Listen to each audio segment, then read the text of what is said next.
জল আছে তো, বাসটা এদিক দিয়ে নিয়ে নিয়েছে।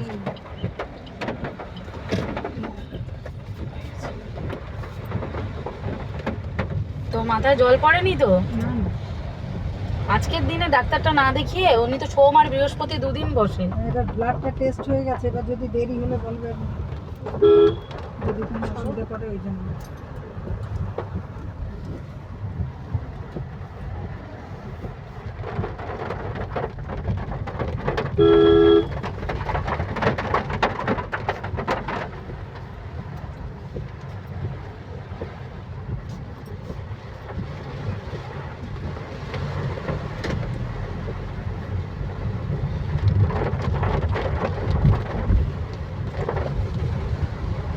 এখন ডাক্তার আসবে 10টা, এখন তুমি কি করবে? টিকিটটা না করে ভিড় হয় না প্রচুর।